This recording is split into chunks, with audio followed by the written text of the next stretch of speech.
So I'm going to try and walk through the characters in Flesh and Blood.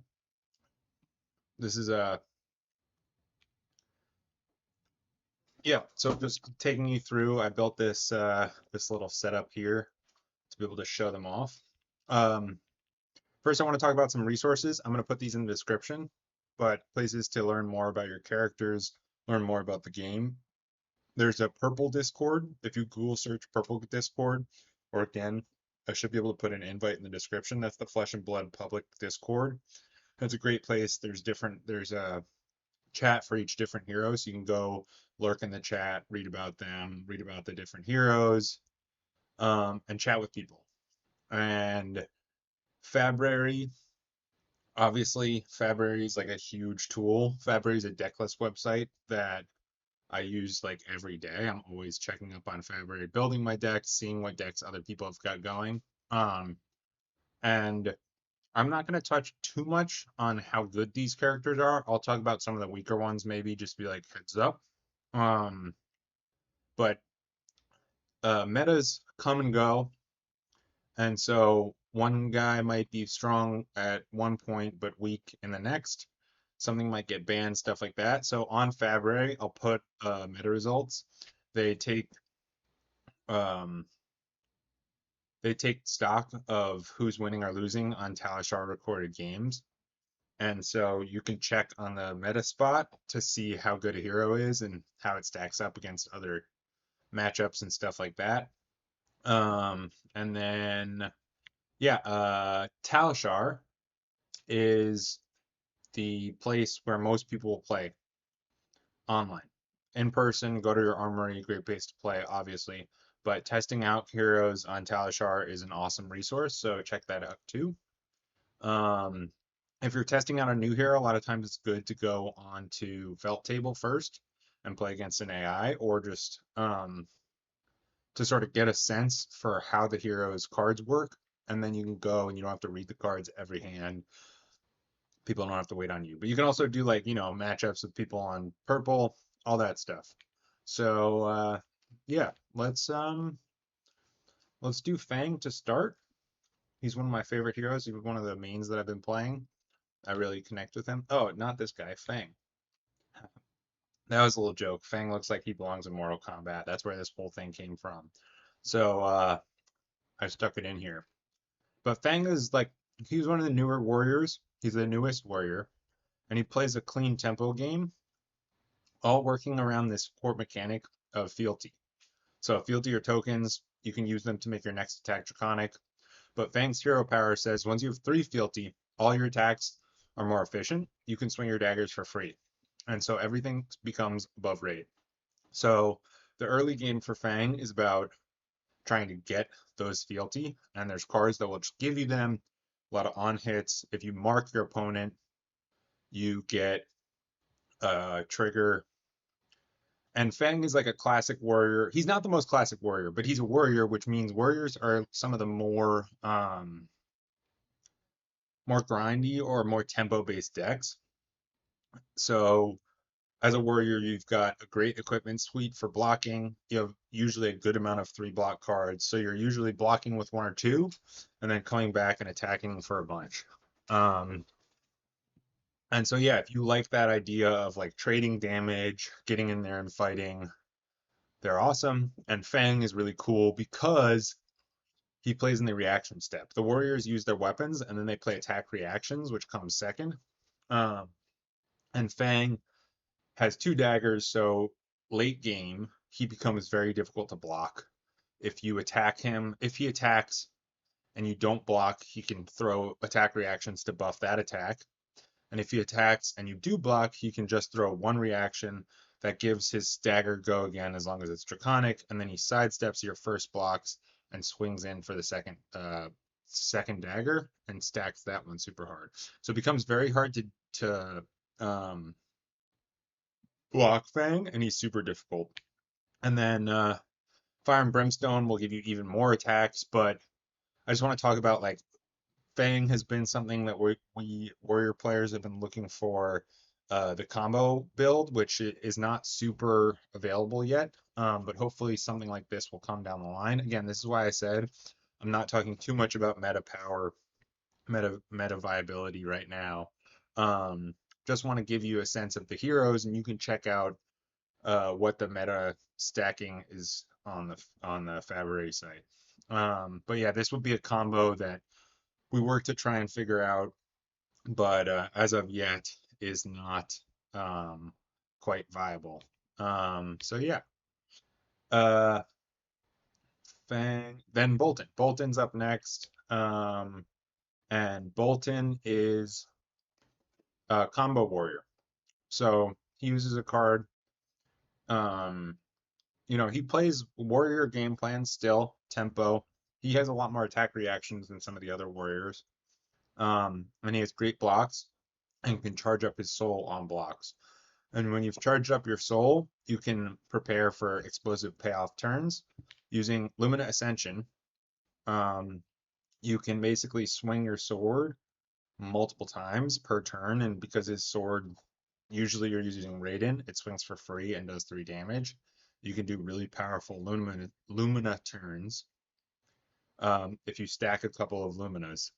So you've got to build this soul resource and then blow it all out for a big combo swing. Um, he's an awesome hero, but he's not doing great in the meta right now, and he struggles because this card is so powerful that LSS wants to be careful not to give him too much power. And yeah, he's got a bit of a tempo option where you just try to charge cards, which means you discard an extra card. It goes into a resource pile underneath your hero called the Soul. And then swing Raiden each turn for if you've charged, it gets +3. So that gets the value out, out of those charges. He's a really fun hero, but quite difficult. Um, and yeah, struggling in the meta right now. He's pretty easy to disrupt because there's a lot of requirements to being able to achieve his combo and achieve his stuff. Dory is one of the stronger warriors and one of the more consistently strong warriors. Um, Dory's all about using your weapon, but threatening from multiple angles. So you can swing your Dawnblade, and then you might swing it a second time, or you might buff it this time. It's sort of like Fang as well. They're both very quintessential warriors because they threaten these reactions and they play in the reaction step. Dory's Dawnblade becomes more powerful if you hit 2 turns in a row. So she's very tricky to block, and you have to block her because if she starts building counters on her Dawnblade, she becomes very threatening. Um, Cards like Iron Song Response, Glint the Quicksilver punish you for blocking, but if you don't block, then her Dawnblade gets buffed. Both her hero power buffs her Dawnblade and cards like Glistening Steelblade. When it hits, it gets this +1 counter, and these +1 counters last for the whole game, unless you can block her for a full turn. But yeah, so she's all tempo. She's like quintessential tempo, but the mix up of reprise and other stuff like that. A fun warrior, hard to play against, but if you know how to play against her, you can block her out pretty easily if you know what she can be threatening, and then she becomes weaker. And then Kassai. Kassai is a very interesting hero. She plays a dual wield Centauri sabers, and she generates copper and plays around gold. As you build up copper and gold, she's able to do a big payoff turn with blood on her hands, which lets you swing multiple times with huge buffs. Uh, Early game, she's not super explosive, but eventually you build up this combo value or this value while building up this resource, and then you can pop off with a powerful turn with blood on her hands. She also has raise an army, which lets you cash in gold in order to get Centauri sellswords. So she's got a cool feel being able to summon these extra allies to the board. And overall has like a really interesting game plan with sort of being a mercenary and playing for the resources and then cashing in on those resources. as you can see, warriors, they play sort of a tempo game plan with efficiency from the weapons, and then they try to build a resource in order to cash in for a big value turn and a big combo turn. Um, so yeah, that's Kassai. Let's do this is new. I put her in here, but she's actually she actually just LL'd, so she's no longer in the game. I'll use this as an opportunity to talk about LL. LL is the Living Legend system. It's the rotation in Fab. So when a hero LLs, they're no longer legal in Classic Constructed. They go to a different format called Living Legend, which is your permanent format. Um, and you can check on Fab's website to see what the Living Legend scoreboard is. And they've been updating it and evolving it. It's a pretty cool system. And if your hero LLs, you can go grab. Usually, you can pivot within the class. Sometimes the talents overlap. So, like Boltyn and Prism are both light. They have a lot of overlap in light cards. Um, so yeah, that's LL. Uzuri, Assassins. Assassins are all about unpredictable offense. They're like warriors in that they play in their reaction step. They don't have that building and that combo pop off, but they do have some like sneaky lines that they can do, and they are all about maximizing value on the reaction step. Azuri's one of the cooler assassins because her hero ability lets you banish a stealth attack from hand and then swap it in with an active attack. I think the active attack is stealth, and the one you're swapping it in with is actually any attack for less than 3 damage. It says right here, banish a card face down. Turn the banished card face up. If it has cost 2 or less, it replaces the stealth attack. So you attack first with a stealth card. For example, Bonds of Agony is a stealth card. It has only 1 damage. So you can play that. And even if you're not going to be able to use 3 attack reactions and boost it up to a high value, you could swap it out with her hero ability. Basically, you're able to surprise the opponent and bring in cards like Leave No Witness, Command and Conquers. It forces tricky decisions for the opponent because, like, they're really difficult to block effectively. Um, and then she's also going to run these disruptive daggers like Nerve Scalpel.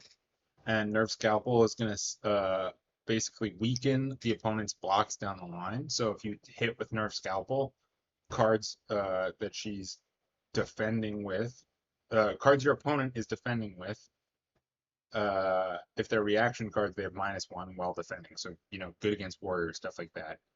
But so these types of cards make it that they're very disruptive. They screw up your game plan. A lot of them will banish cards from your hand if they hit. Um, and so Uzuri and the other assassins are sort of controlling the pace, disrupting you, and not letting you run your game plan. While being really hard to hit because a lot of these things, a lot of these tricks happen in the reaction step. The downside being that sometimes they don't have that much damage, so they can get out aggroed by an aggro deck if they just raise. Because even if that disruption comes, if I can still send aggro, I'm up against an assassin, they're not going to be able to outrace me. This is Marionette. Marionette, Arakni Marionette, um, is a Chaos Assassin. Chaos is like a pseudo talent. There aren't really any Chaos cards yet, but it's because at the end of your turn, if you're marked, you become one of the Chaos Assassins. There's 6 different assassins. You roll a die. Depending on which uh, number the die lands on, you transform into another version of Arakni. Each of the different versions have different abilities, but the big thing about Arakni is that they evolve around marked. So it's a bunch of these different characters. Some of these assassins are really powerful, some of them less so. Um, but Arachne has some really cool combos that work with marked. So you can use the Hunter's Cleave to send an attack, uh, send a to make an attack to mark, because it says Hunter's Clave. When this hits a hero, mark them.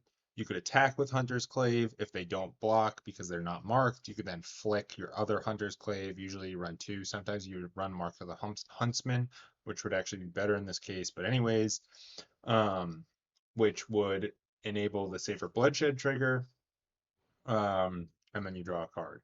So there's a few other lines like that where you can use these marks, and enabling Hunter's Clave and other tricks to try and make your opponent marked when you want them to be marked.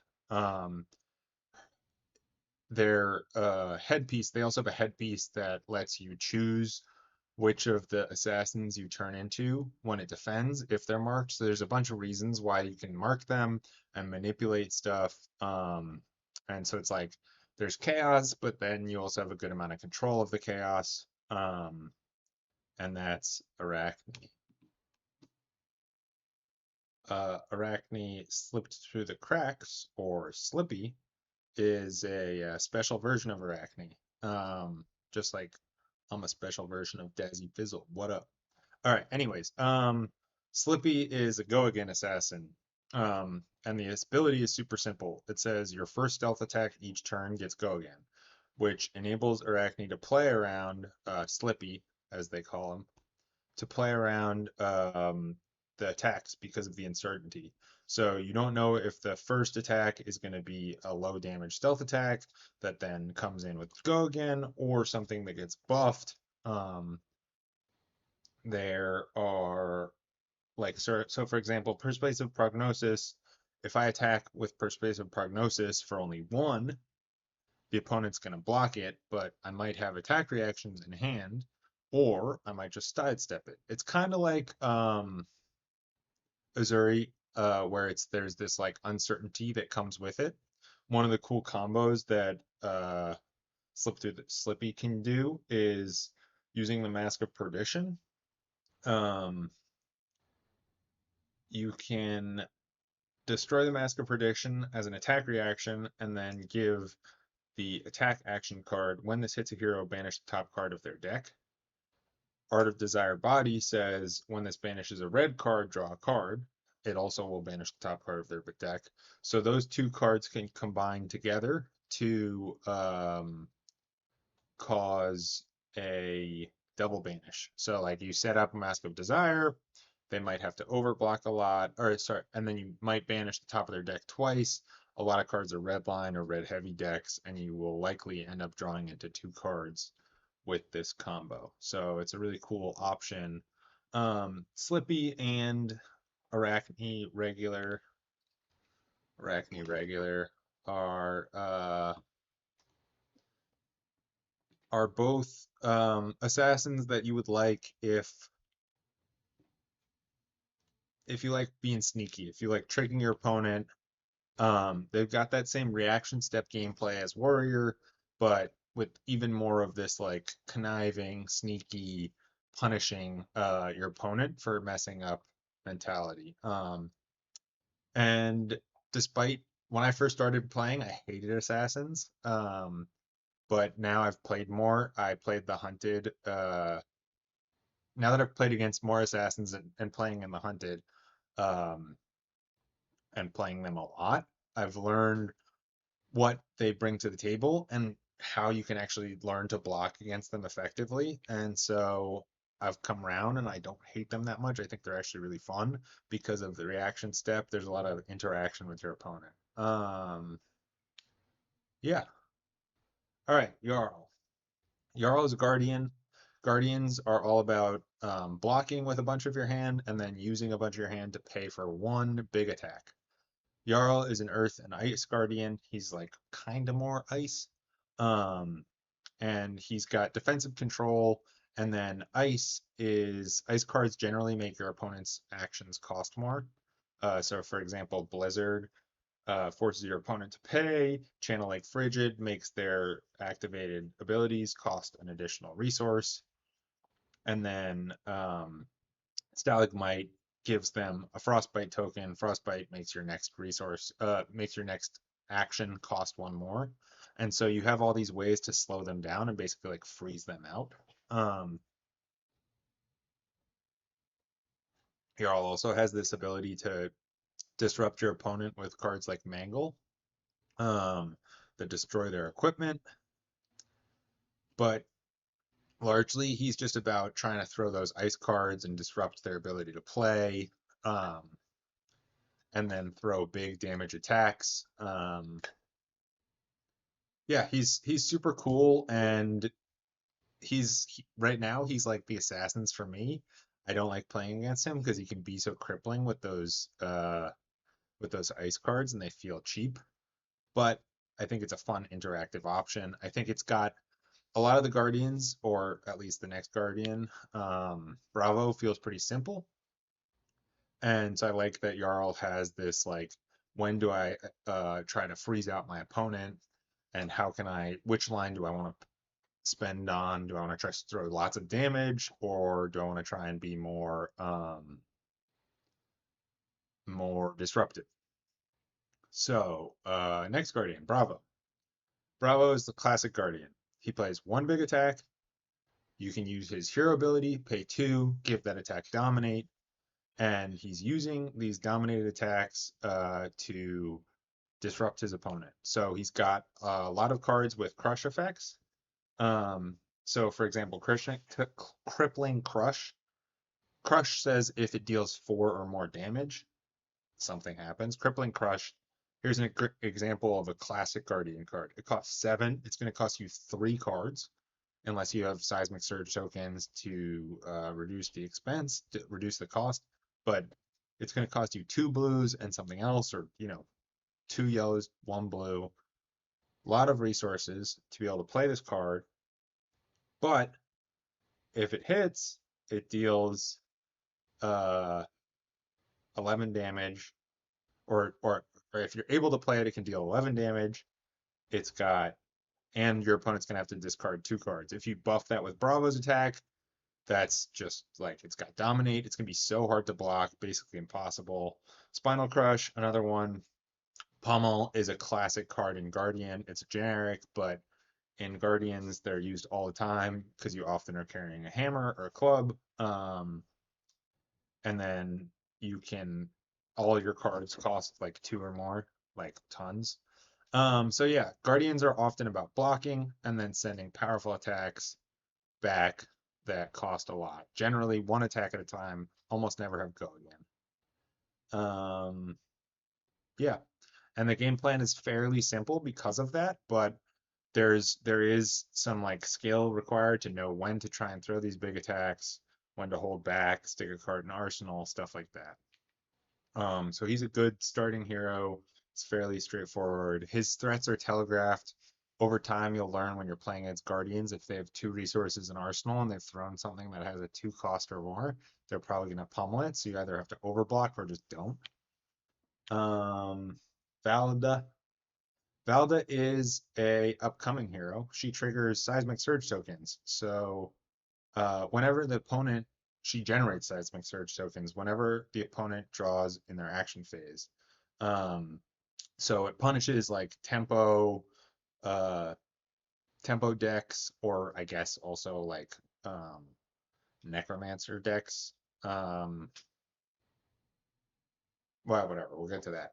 And then you can also use these tokens to discount your attacks, or if you have crush attacks, her seismic surge tokens buff them. So if you have 3 crush attacks, it gives uh, 3 seismic surge tokens, it gives your crush attacks dominate. And so she's like very disruptive, very powerful, and like I think she'll probably play more tempo. She's gonna get more support from the Guardian Mastery set, so stay tuned for her. She should be very cool. Speaking of cool, this guy is cool. Victor Goldmane. He is one of the cooler Guardians, in my opinion. I think he's really fun to play. Uh, Sort of fairly difficult, but not super difficult. He's got gold, so you can use the gold to fix hands. Gold is pay 2 resources, and then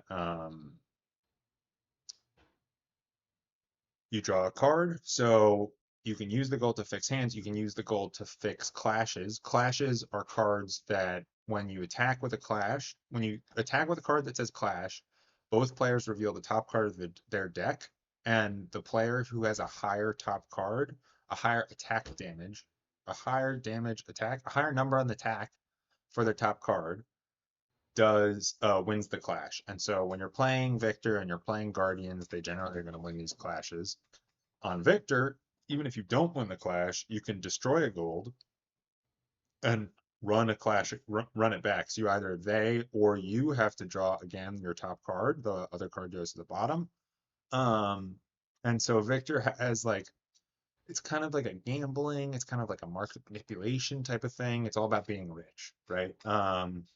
And he's using cards like Miller's Grindstone, Visit the Goldmane Estate, and the Golden Sun. Um, Visit the Goldmane Estate is going to help generate gold.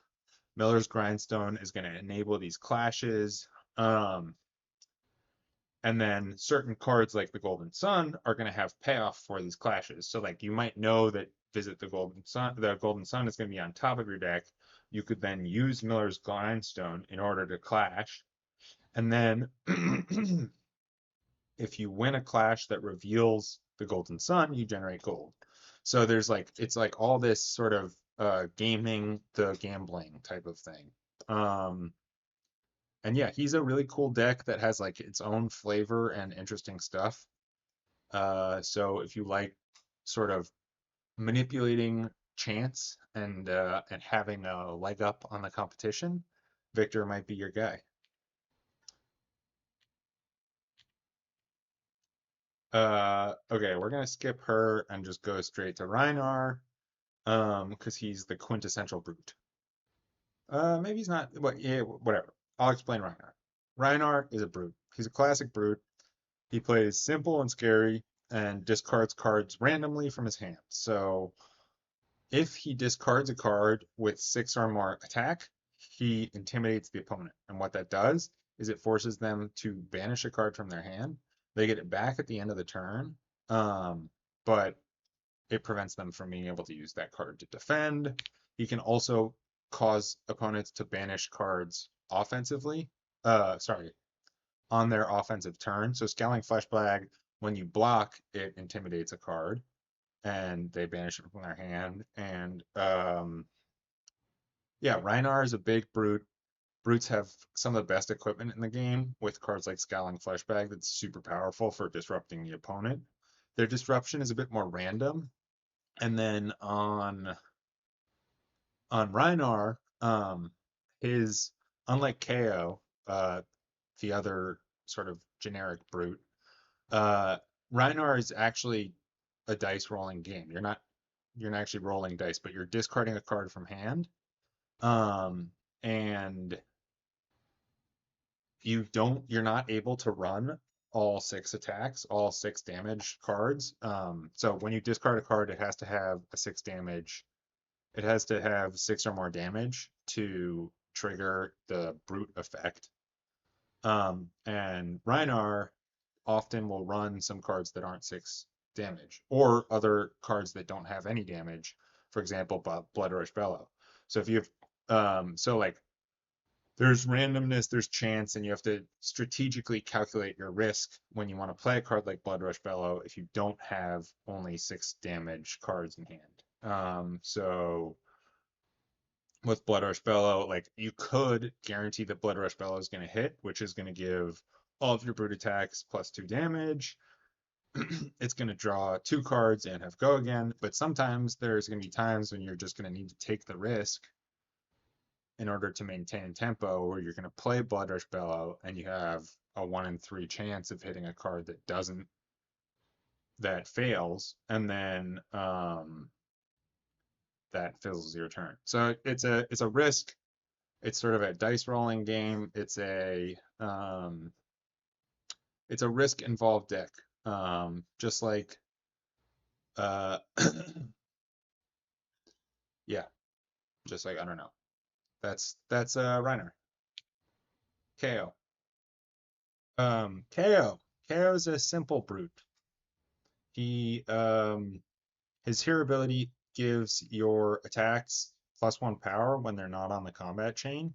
And what this means is that discard abilities, which are basically the whole brute suite, um, can trigger on 5 damage attacks. So, for example, this Wild Ride has only 5 damage, and what it says is when this attacks, draw a card, then discard a random card. If a card with 6 or more is discarded this way, this gets go again.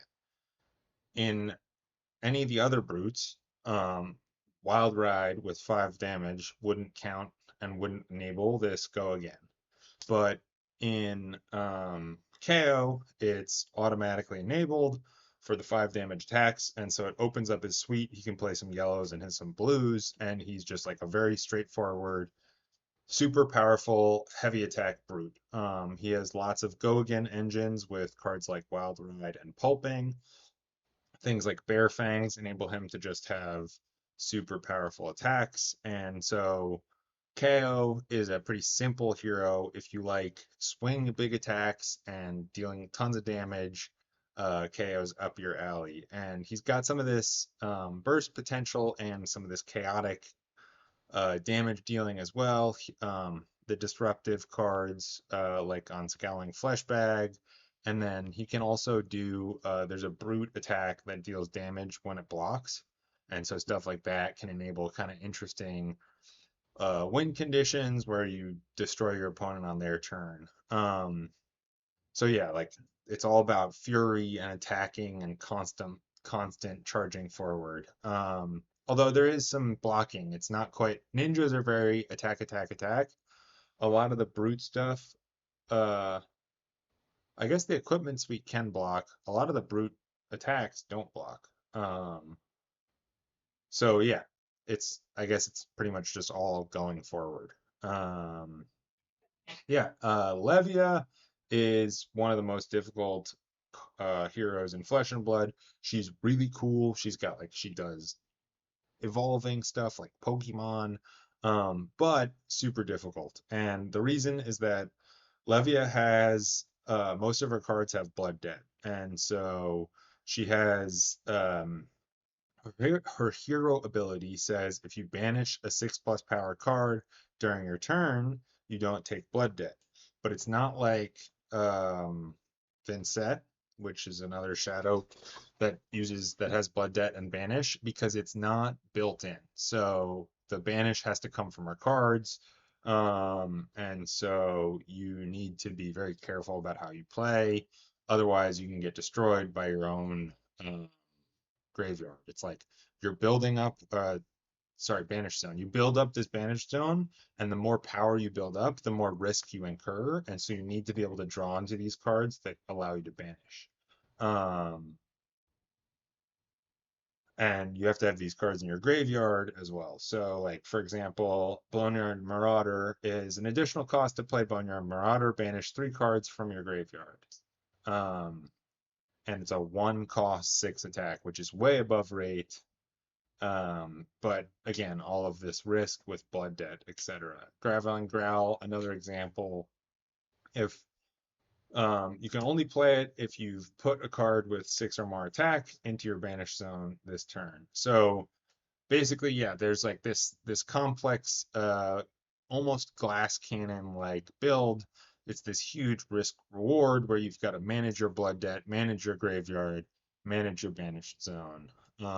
But she has super powerful and interesting cards. One of the cool examples is Carrion Husk. It's a shadow defensive equipment, and it enables this crazy 6 block. Um, so yeah, that is Levia. Um, so those are the brutes. Very cool. Levia is the coolest in my opinion. I don't know, maybe not. KO is pretty cool. KO is pretty cool and enables you to play around, play Flesh and Blood and learn the whole game and stuff. He's a really great first character for someone to get into the game. He's got cool power and he's gonna win a bunch of games. So yeah, let's talk about Dash. So Dash is a mechanologist. So I guess we could talk about mechanologists a bit. They are a separate class. They generally play around their own type of synergy and want to use all mechanologist cards in the deck. Um, a lot of them play around the concept of boost, and boost banishes the top card of your deck. And if it's a mechanologist card, you get go again, or you gain an action point. And so Dash IO is a mechanologist, big boost hero. What her hero ability says is that you can always see the top card of your deck. And then what she does is she plays these boost cards and some crank options. The Boom Grenade is a classic mechanologist card. It has crank, which gives you an action point.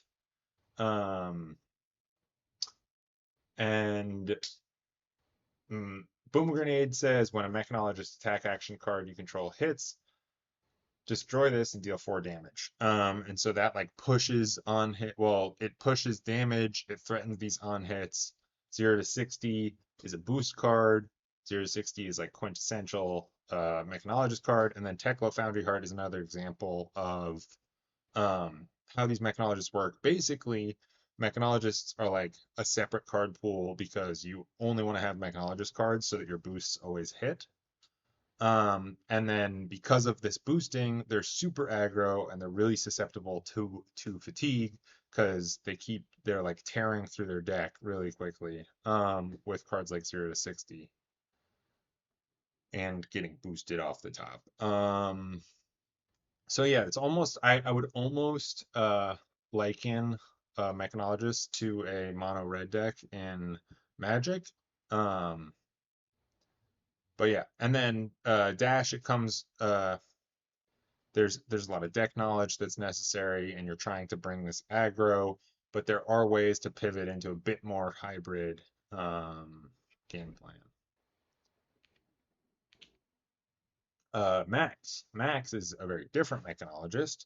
It's all about synergy as well, but his game plan is built around trying to use hyperdrivers. He's trying to build up to this card called the Nitro Mechanoid. So his hero ability enables him to crank hyperdrivers, and crank gives you an action point by taking a steam counter off of a hyperdriver. Um, and so he's playing cards to put these hyperdrivers into play, cranking them to maintain action points and maintain tempo. And then once he's got enough hyperdrivers, he can play construct Nitro Mechanoid, which is this huge mech that um, his hyperdrivers transform into, and then it's got overpower, it can block, and so it's like this idea that you're putting on this big mech suit and taking down the opponent. A bit more control, a bit of a, I mean, it's not really control, it's more like almost combo. Um, and then what's interesting is that Maxx is going to continue to develop. There's a new weapon that came out for him from his armory deck, and the new cards from Puffin. Also, people are starting to build decks around his suite. Speaking of Puffin is the newest mechanologist. She's a pirate mechanologist from High Seas, and she's more of a value mid-range, and she's trying to use cogs to develop cranks. So basically like build the board with cogs. They're sort of like temporary lands, and they give you these abilities. Her equipment enables you to use these cogs. So a couple of her best cards, her Palantir Aeronaut allows you to tap a cog control and give the Aeronaut +1. And if you can tap 3 cogs, it destroys a defending card. So this is able to send 9 damage for 2 if you've got cogs in play. And also destroy a defending card, so if you treat that as value, it's 11 value if they've got a card defending. So like obviously huge threat, end game threat. So it's about like building up these cogs and getting them out with different types of attack actions. If you crank twice in a turn, you can draw a card, so you've got that other additional way to maintain tempo. And then you got these payoff cards like Golden Skywarden, Palantir Argonaut, and others that will allow you to use your cogs to your advantage. The other thing is that she can build in multiple different archetypes. She's still fairly quintessential mechanologist, where you want to run mostly mechanologist cards, but you can run generics in Puffin, because she's not using boost necessarily. So you can like build a boost deck using some of those excellent boost cards, like 0 to 60 and stuff like that. But then she's also got these other build opportunities to not run the boosts, and you can run CNCs and generic cards and pirate stuff as well. Um, so yeah, if you like building up a board and sort of, I guess it would be considered a bit of an engine deck, because the cogs act like engines. But yeah, then Puffin's egal. Okay, ninjas. Ira. Ira's a ninja. She's like a quintessential ninja, sort of. Her hero ability says that your second attack does +1 damage. Um, and so it lets you know that ninjas are all about like flurries, lots of small attacks, that build up and do damage over time. It's sort of death by 1,000 cuts type of mentality. And so Ira is Ira's an interesting ninja because that that hero ability pushes you to get to the second attack, but you can run Kodachis, which are one attack, one cost weapons that help you get to that second attack for a low cost, and then that buff will help you push past breakpoints. So you can send Command and Conquer, which is super powerful disruptive attack, for 7 instead of 6, meaning that your opponent's gonna have a hard time blocking that out. Um, and then also you're going to get more and more value out of that hero ability the more turns the game goes on. So like most heroes, they use their healer ability a few times during a game. Ira, it's pretty much every turn. And so it's all about building steady pressure and trading. And then you have a great defensive suite with cards like Flick Flack, which builds from your defense and Sink Blow and stuff like that. She's the mid-range tempo, but she's a ninja, so she throws, smaller attacks, but they build for damage. And then I put up an act of vengeance on here because Ira's uh, armory deck is about to come out, and it's going to give us a new suite of cards. So again, like I was saying before, like the decks are always evolving. What you can play evolves a lot over time. I'm hoping this video can be helpful, even down the line. But knowing that the meta will change is good to know. Enact Vengeance is something I'm super excited for because basically with Enact Vengeance you have two different Command and Conquers, and so you can threaten the opponent's arsenal 6 times during a game. Uh, and yeah, hopefully there's going to be a bunch of interesting combo options and a whole new suite of cards on that armory deck. So we will have to see. Yeah, that's Ira. Cindra. Cindra, one of the easier heroes. She's tricky at first to learn how to run her lines and to be able to remember how it works. But once you've gotten that first setup out of the way, it becomes easier over time. And then you're able to focus on the larger picture of the flesh and blood. She's actually a great starter hero. And so, yeah, she's a Royal Draconic Ninja, and she plays around her daggers, which basically her daggers, when they attack, after they attack, they destroy. They have go again, so you can throw a flurry of daggers and then use flick knives to destroy daggers. Her hero ability lets her get daggers back from the graveyard, so long as you've played enough Draconic chain links. So you play Draconic cards, building up Draconic chain links on the combat chain, which is just like a series of attacks in a row. Using flick knives to get around blocks in order to try and proc mask momentum triggers. Um, and then she has powerful cards like Wrath of Retribution and a few like mini combos. She's basically all tempo, pretty aggro, and she's trying to threaten these mask of momentum on hits, potentially do combos, and throw lots of daggers and push lots of attacks. It's a very death by a thousand cuts, but with her, it's this cool feeling of throwing a knife and the thing you want to balance, the thing that the skill expression comes from, do you overextend this turn, um, or extend yourself out this turn, not overextending, because if you throw too many daggers, if you throw your daggers and use your flick knives and everything, you might not have the daggers back for the next turn. And so it becomes this dance of trying to set up combos and use your damage when you can and maintain tempo. Um, Another cool ninja is Katsu. And Katsu's hero ability allows him to tutor attacks um, if you hit. So if your first attack action hits, you can then use his hero ability to tutor out a card with combo. And that enables you to run different lines. So combo cards are like if combo cards will usually ask uh if you've played X card before this, this card has X bonus ability.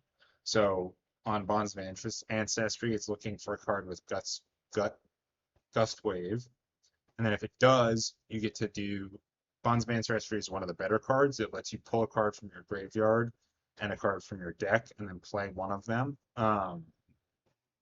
So it's all about like crafting these combo lines and sequencing properly. Retrace the Past is a new addition to the Katsu suite of abilities. It was an expansion slot, um, and it basically lets you move from one combo line to the next in order to uh, appropriately threaten your opponent and to chain together long combo lengths of many attacks. Oftentimes you can finish with Mask of Pouncing links. Katsu can also play towards Mask of Momentum. That's one of the overlaps in a lot of ninjas, is both Mask of Pouncing links and Mask of Momentum are options for your deck. If the opponent blocks a lot, you adapt. But Katsu is a combo guy. He's all about building up a big, strong combo and then nailing it. It's a very fighting game combo where it's like this leads into this type of thing. And so, yeah, if you like combos and flurries of attacks and sort of a rush down approach, Katsu could be your guy. Vynnset. Vynnset is a rune blade, and rune blades are sort of like the battle mages. I guess battle mage maybe not the right word, but sword mages. They carry a sword and shoot magic with their other hand. A classic Skyrim archetype.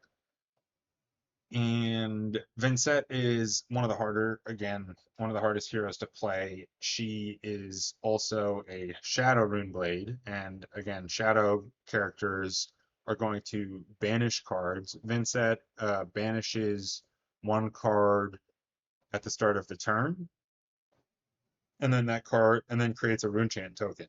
And so she's going to then build up rune chant tokens in order to use these cards with Rune Gate. And Rune Gate says if you control rune chants equal to or greater than Deathly Wail's cost for Deathly Wail, you may play it from your banish zone for free. And so In Vynnset, you're trying to stack Rune Chance and then play these cards from Banished Zone. Um, and the issue is that these cards also come with Blood Debt, so you take damage from your own cards.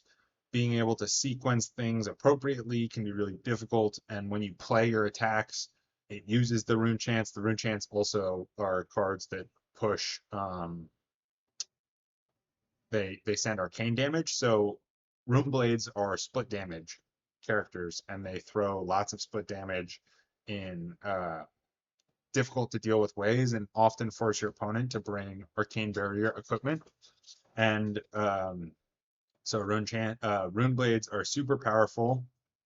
Vynnset is awesome and does some really cool stuff, but can be quite tricky to play. Um, So yeah, that's Vynnset and Florian. So Florian is the other Rune Blade available now. He's not quite as difficult. He still can be difficult because he's a slower deck.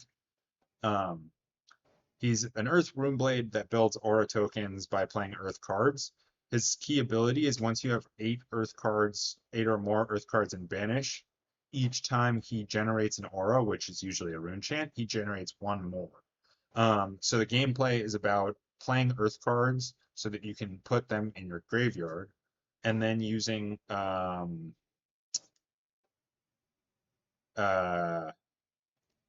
Earth attacks with Decompose that bring Earth cards from your graveyard to your banished zone. So some examples of Decompose attacks are Plow Under, Felling of the Crown, and Rootbound Carapace. This is like his suite of Earth stuff. Um, Felling of the Crown is one of the best attacks in the game, and Rootbound Carapace is an awesome way of blocking. Rootbound Carapace is like his game plan is all about blocking and defending and using Rootbound Carapaces a lot in order to fill your graveyard and then your banished zone. And then once you've done that, you are online. And while you're doing that, you're disrupting your opponent, slowing down their game plan with Felling of the Crown will throw away. They have to discard a card, Plow Under, they have to lose their arsenal. These cards don't even care if they're on hits, they're just happen. And then once you've disrupted their game plan and built up your Banished Zone with Earth cards, you become online and you stack twice the rune chance that you usually would for most situations, and can just like your damage just starts to pop off, and it's split damage, so it becomes super hard to block, and there's an inevitability to him once he's online if he's able to stay in the game and disrupt his opponent enough. So he's like a really slow bruiser, but then once he's become powerful Florian, he's like unstoppable. And he's really good against some of the slower decks because he will get online and then he's just so hard to deal with. Prism. Prism is the only illusionist in Flesh and Blood right now. There's been a few, but they've cycled out through Living Legend. So Prism's the one that's still here. There's actually been another edition of Prism as well. But anyways, illusionists have different abilities and different keywords that make them special, but usually they play around this idea of phantasm or ward. So they create spectral shields and shields to defend them. They're sort of like summoners.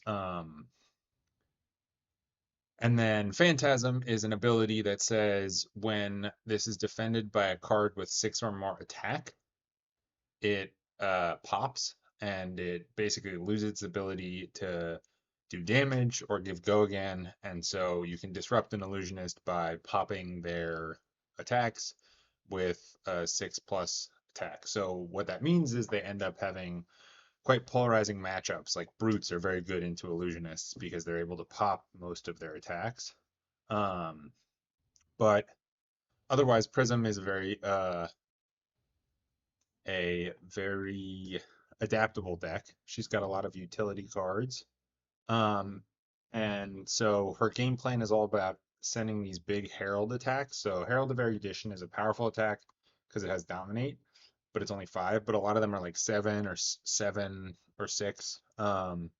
So it sends these big attacks for only 2 resources. That's great economy. And then if the attacks hit, you put the cards into her soul. And if a card goes into her soul, then her hero ability allows her to tutor out one of the figments. And these figments are basically like precursors. And you can use her hero ability to pay 2, or for free if you have the right equipment. You can flip a figment and turn it into a herald. Sorry, an angel. And the archangels or the angels give powerful utility attacks. So the loop is about building up soul and then cashing in on soul. This is the best angel in her deck, and so you can use this angel to draw 2 cards when you attack, but you have to have soul. And so there's a lot of game plans around playing around this stuff. The figments, you can tutor them from your deck. Um, you get to choose which one you tutor, so you can create. They have different utility, and so there's a complex game plan. She's a hat helmet called it is called Halo of Illumination that allows her to put a card from hand into her soul. You can put a Herald into your soul. It allows for some complex tricks, which allows you to pull out these cards. And when they enter the arena, they have certain effects, the different angels. So it's a very skill intensive game plan because of the amount of things you can do at any one point. And there's a lot of utility to adapt to different decks. She has also different kinds of auras like Genesis, Merciful Retribution. These are basically like passive bonuses that she gets. And so she can either send just lots of heralds or she can build up this board state of passive bonuses that your opponent has to deal with. So she's pretty cool. And then so she's sort of like Gravy Bones, and Gravy Bones is a necromancer, um, which means that he summons allies from the graveyard. And so Gravy Bones has an interesting mechanic, which is basically he runs a super blue heavy deck, and his hero ability lets him summon allies from the graveyard if you've put a blue into the graveyard. So what you do is you attack with blue attacks with Go Again, like Golden Tipple, or you use certain utility cards that allow you to bring cards from the top of your deck into your graveyard. That allows you to summon these allies that also there are utility cards that help you to put the allies into the graveyard. You put them from your hand, you discard them from your hand. One of Gravy Bones' abilities, his hero abilities, is to take a card from your hand to discard a card, which puts it in the graveyard. So you can discard these yellow cards. You can also use a number of different um, non-attack actions that discard cards and generate gold. And so his game plan is all about resource management and sort of finding the appropriate line to maintain resources, to put uh, gold onto the board, to use that gold and to manipulate your hands in order to not get caught out with a hand that doesn't let you do anything. Because these allies can be clunky when they're in your hand. They're great to get into the graveyard. And so it's this like complex flow of manipulating your hand, filling up your graveyard, and then once your graveyard's full, you have a lot of access to whichever allies you need to summon. So it's got sort of that like summoner ability. It feels like magic in some sense, but there's a lot of this hand finessing that is a very flesh and blood feeling thing as well. I think he's a lot of fun, and he's got a lot of control ability. Some of his allies have abilities. For example, Sawbones, instant. Next time you are a pirate you control will be dealt damage this turn. Prevent 1 of that damage. There's another one, Chum, that forces the opponent to attack Chum. So like between cards like that, you can manipulate the board state and sort of take up your opponent's attacks and interrupt their tempo. So he's a pretty cool control deck. he does have a weakness against aggro decks that don't really have to worry about his board state because you can just attack his hero and go face, as you would say in Hearthstone. And if you're a fast enough aggro deck, a lot of times that allows you to just blitz right past the allies, which is tricky. So yeah, Marlynn.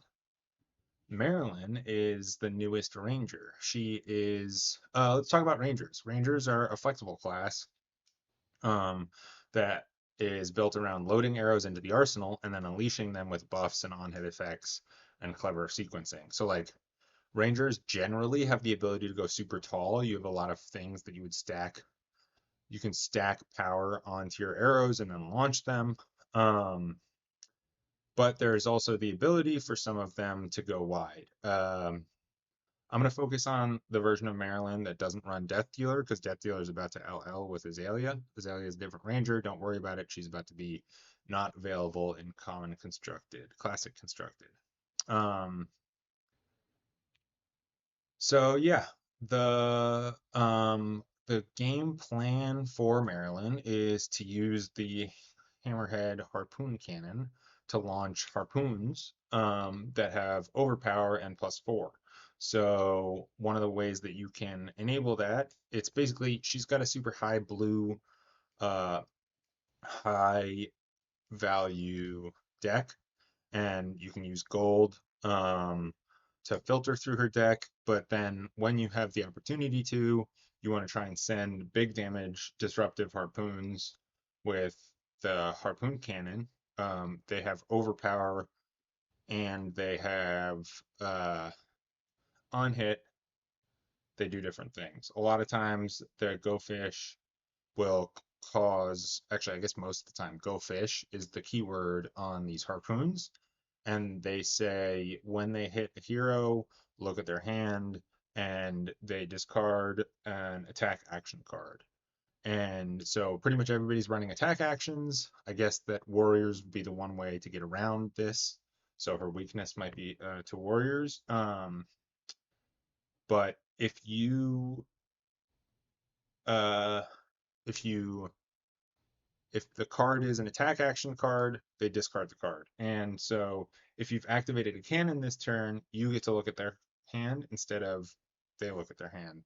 And so like against ninjas where pretty much every card is an attack action, that doesn't matter, but for most people, you really want to be activating the cannons so that you can be the one looking at their hand. And so it's all about tempo with Maryland. It's all about landing a threatening harpoon burst. Um, and then build up your arsenal and punish and attack again. And she's going to be a little bit interesting to solve because I think right now she's not quite solved in terms of like where she's going to sit in the meta and how good she's going to be. But she's definitely an interesting deck, and the harpoon is a really cool ability that she has, and some of the gold generation pirate stuff is also pretty fun. So if you like the idea of like preparing and sending these big, powerful cannon harpoons. She could be very interesting. Okay, Riptide. Riptide is all about traps. Riptide uses these defense reactions, traps or defense reactions, to basically you can put in the appropriate defense reaction trap with your sideboard and counter whatever deck you're going up against. And generally, they're gonna disrupt your opponent and counter your opponent's playstyle. And then his hero ability says that whenever a trap triggers, deal 1 damage to the opponent. And so this free chip damage, furthers his game plan of sort of playing pretty defensive and then playing these tricky traps. New Horizon is a piece of equipment that allows you to have 2 arsenal zones, meaning you can load your arsenal with your hero ability, which when you play a card from hand, you're able to load a card to arsenal. Uh, And so you can always keep loading the arsenal and maintaining pressure by firing cards from the arsenal, loading the arsenal up with traps so that you can keep them for the appropriate turns. And so you have these two different arsenals as well, which makes him super versatile in terms of the way that he can play. And oftentimes as Riptide, you're going to use zero cost arrows and go again options in order to unleash burst turns and grab tempo from your opponent. And then that's like you can be a little more aggro or more of a control deck with the traps or sort of a hybrid option. He's got quite a lot of versatility, and so if you like the idea of like using these traps and disrupting your opponent and surprising your opponent with traps, if you're coming over from Yu-Gi-Oh, this might be your deck. Let's see, Verdance. Verdance is a wizard, and wizards are heroes of foresight. They they're heroes of hand sculpting and punishing greedy plays with powerful late game inevitability. Um, Wizards are all about sort of, building up your there's a thing called pitch stacking, which is when you pitched cards, they come back around. And so a lot of times on Wizards, you're trying to set up a pitch stack and memorize the cards in your deck so that you can uh, set up the perfect combo on the second cycle. That's an advanced option, but you don't have to pitch stack in order to play a wizard. Um, the newer wizards have more versatility and game plans that continue to grow in power and versatility. But the thing about wizards is that they're all about these big combo turns and setting them up over time. And so Verdance is an earth wizard, and she builds power by banishing, just like Florian. Um, Once she has 8 earth cards in her arsenal using the decompose suite, just like Florian, she she can fire out arcane chip damage every time she heals. She deals damage to the opponent, and so um, this allows her to be pretty high pressure late game once she's turned on her hero ability and done enough earth. And then she can use Storm Striders, which is a classic piece of wizard equipment, and Rampant Growth to deal enormous amounts of damage on the opponent's turn. So Rampant Growth enables her to build up this combo where she amps a bunch by healing a bunch. Oftentimes that's going to be on her turn. Um, she's going to gain a bunch of life and then also amp. But using Storm Striders and Waning Moon, that's a hero's, a wizard staff, she will deal damage. She has the ability to deal damage on the opponent's turn, which is a classic wizard archetype.